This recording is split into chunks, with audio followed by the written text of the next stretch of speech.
Bien-aimés frères et sœurs en Jésus, la grâce, la paix et la miséricorde nous sont donnés de la part de Dieu le Père et de Jésus-Christ, son Fils, notre Sauveur.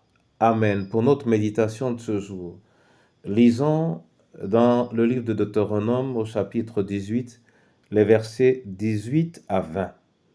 Avant la lecture, nous allons chanter « Je suis la lumière » a dit le Seigneur.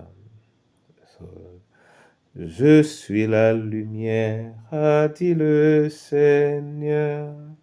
Celui qui me suit n'aura plus jamais peur.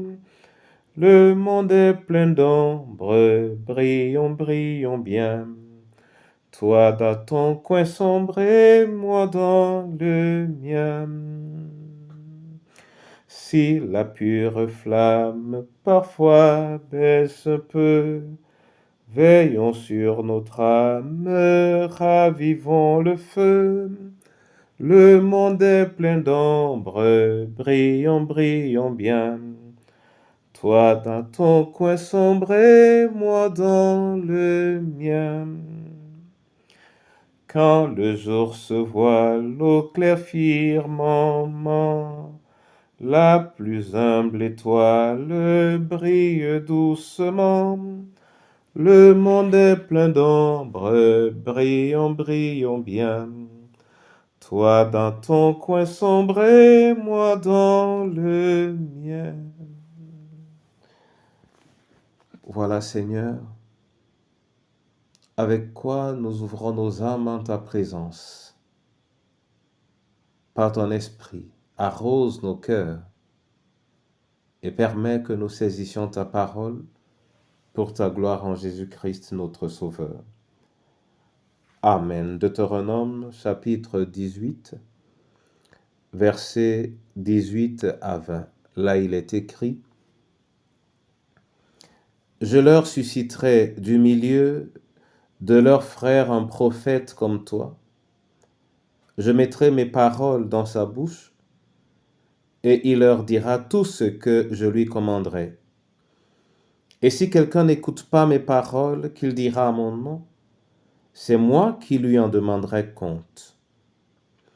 Mais le prophète qui aura l'audace de dire à mon nom une parole que je ne lui aurai point commandé de dire, ou qui parlera au nom d'autre Dieu, ce prophète-là sera puni de mort.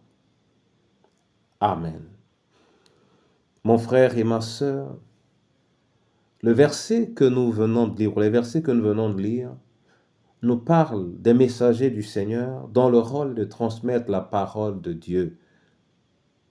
S'ils ne transmettent pas cette parole, ils s'exposent à la mort. S'ils transmettent une autre parole, c'est tout autant à la mort qu'ils s'exposent. Mais s'ils transmettent la parole et que ceux qui sont appelés à écouter n'écoutent pas, alors chacun écopera selon la dureté de son cœur. Mon frère, ma sœur, souvent dire quelque chose à quelqu'un, quelque chose de lourd, peut sembler difficile et peut même l'être effectivement, mais il ne faut jamais hésiter, il ne faut jamais retarder, il faut toujours lutter pour dire à un homme ce que Dieu t'a demandé de lui dire. Que tu sois un petit enfant, que tu sois un adulte, que tu sois pasteur, ou que tu ne le sois pas, un message que Dieu te donne pour ton frère ou pour ta sœur, dispose-toi à le lui transmettre. Sinon, tu t'exposes devant le Seigneur. Qu'il nous bénisse et qu'il nous rende promptes à transmettre sa parole avec les pieds légers au nom de Jésus-Christ. Amen. Je te dis merci Seigneur pour cette parole et ce jour.